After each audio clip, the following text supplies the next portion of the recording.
Hey guys, it's Bethany. I can't believe I'm already doing a update for my Project 10 pan video. It feels like I just filmed the intro. It's been almost a month, and so I have made some damage in some of these products, so I wanted to share with you guys my update number 1. So some of the products are tending to be a lot harder than I thought they would, but that's okay. I already knew that this was going to be a challenge, so I'll jump in. I have all 10 makeup products, and then I've got an 11th product, which is a setting spray, so I'll start with that. This is the MAC Fix Plus setting spray. This was when I first started it, and then this is the update as of about 3.5 weeks ago. So I've been using this like crazy. I've been using it after all of my makeup is done for a nice setting spray. I've also been spraying it on my makeup brushes before I put my foundation on them to be able to kind of give my foundations a little bit of a lighter finish, especially since it's so hot here. Gives it a little bit nice of a dewier finish for the summertime. So I've been really liking it for both of those. I do also use it if I'm using like a pigment. I'll spray you know, the eyeshadow brush with this as well. It's just a great all-purpose one. I got 3 of the new scented ones, so I want to make sure and finish that before I start popping into those ones. So that is the 11th kind of bonus item. Now to the makeup. I used these eyeshadows, which is the Intriguing Scarlet 6 Warm Eyes eyeshadows. My goal for this is considered one item, but my goal is to hit pan on at least 2 of the shadows in here. It doesn't seem like I made too much progress on these shadows, but I do think that I've used them quite a bit, and I think that I have seen a little bit of a dip. It just might be harder for you guys to see. The one that I think has the most dip in it is this nice kind of warm brown color, as well as this nice kind of champagne-y, you know, nude color.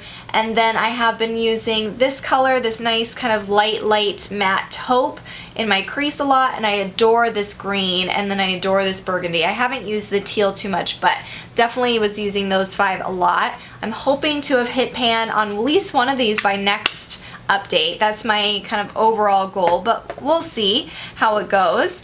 And then I have the MAC Painterly Paint Pot. So what I decided to do on this is I kind of divided it with a makeup brush down the middle, and so my goal is to use up one of the sides, and hopefully you guys can see that there has been quite a bit of a dip on this side of it.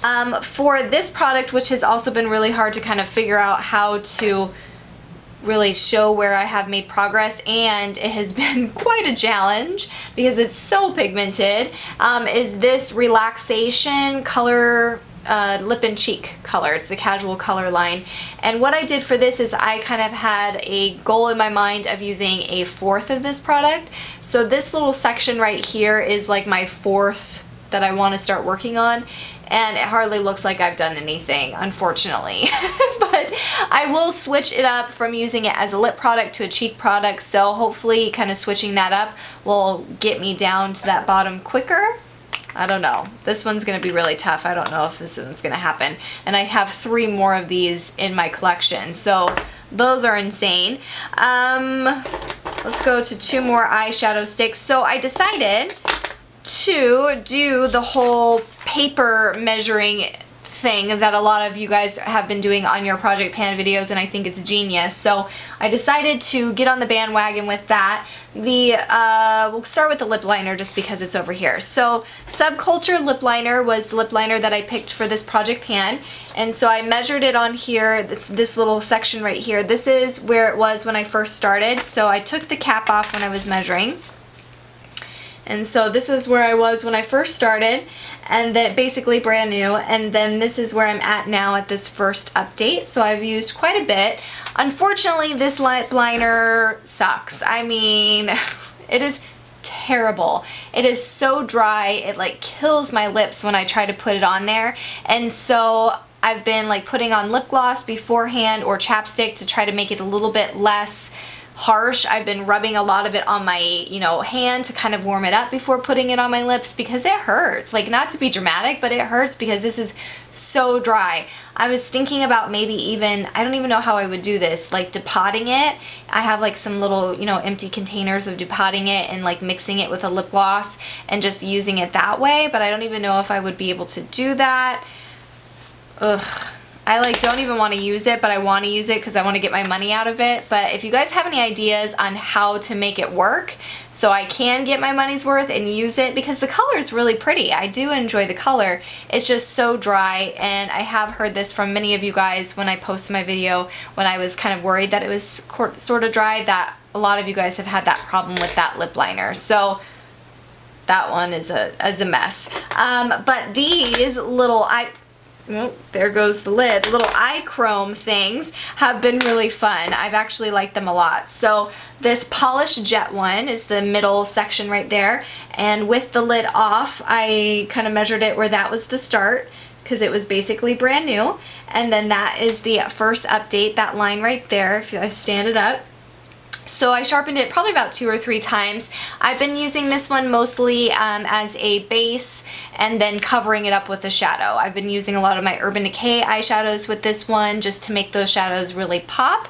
And so that's been my main kind of focus with this one. This one does actually do a good kind of waterline experience as well. It's a little bit of like a chunkier consistency, so if you've got really sensitive eyes, I probably wouldn't do that.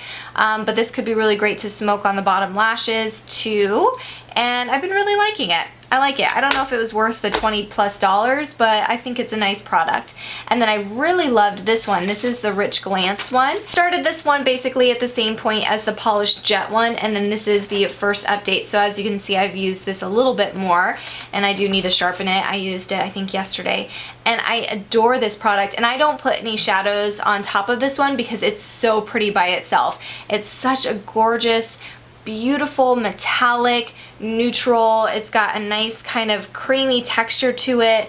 It's just so pretty. It's so pretty on the lid, and it dries really quickly and it stays all day. So I don't need to set this with an eyeshadow as well, and I don't want to get rid of that gorgeous color on there anyway. So been loving that. I will be sad when I see that one go. Next we've got the bronzer. This is the MAC bronzer in Aphrodite Shell, and it is right here. And probably doesn't look like I've made any progress at all, but if you see my first video, it was basically brand new. It had only been used a couple times. The biggest thing that I can notice to show that I have been using this a lot is a lot of like the decorative imprint that was on this bronzer has basically gone away. There was like waves on there. There was like MAC written in there as well. So it's getting kind of to a flat consistency, so it shows me that I'm using it. This, again, is going to be one of those things where I have no idea if I'm going to be able to hit pan on it, but I'm going to try it. We're going to see how it goes. Love this bronzer. I think it's beautiful. I wore it today. I wore a little bit of a deeper contour color right at my like contour, but I bronzed my whole face with this one. I just think it's so pretty. My MAC Lingering Eyebrow Pencil, still love this, still going strong. This is, again, going to be something that I'm not going to know where I'm at until it just doesn't go up anymore. So really think that this is a great eyebrow pencil. Last but not least, I've got 2 lip glosses to share with you guys. So this first one is the Dazzleglass in Baby Sparks. When I first started the Project Pan, I was right here, and then after a few weeks, I am right here. So I'm basically at the halfway mark. This is a gorgeous, just pink lip gloss. It's fairly sticky, so I know that many of you guys who have tried the MAC lip glosses know that, but it's just sensational on the lips. It looks so pretty and just, wow, I love them. They're so pretty. I just wish that they would be less sticky because it does get into like your hair and everything like that, but love the color, gorgeous baby pink. And then I've got the MAC Lustreglass. This is in Spring Bean. This was, I think I talked about it in my last video, but a total impulse buy. I thought the green was so pretty and decided to get it. Don't know what I was really thinking. It was basically brand new, so I put the line right there at the top, and this is where I'm at after a few weeks. Haven't made too much progress with it because it's really hard to use. It's not as sticky as the Dazzleglass is, but it is really that color. So it's not flattering on the lips, unfortunately. So I've had to be very kind of select with when I use this lip gloss. I have to pick like a kind of more dark color to put this over so that it kind of cancels out the green. Otherwise, it makes me look like I'm totally just like sick. It's not cute. So unfortunately, this one's going to be a little bit harder for me to use just because I have to be quite select when I use it. And definitely one of those products of like, what were you thinking when you thought that that would be a pretty color? I was hoping, that it would be clear. But obviously I don't know what I was thinking. I didn't think that it was going to be that lime green on the lips. So not cute, but I'm making it work. So that is update number 1 for my Project 10 Pan all MAC products. Several of you guys had talked about how you, in my comments down below, had mentioned that you guys were interested in doing a MAC project pan, and I think that is so exciting, or a one brand project pan. So if you guys are doing that, I would love to know, because I think it'd be so much fun to watch, as well as if you do any project pan videos, I want to see those too. So I hope you guys are having a fantastic day, and I will see you in one of my next videos. Bye!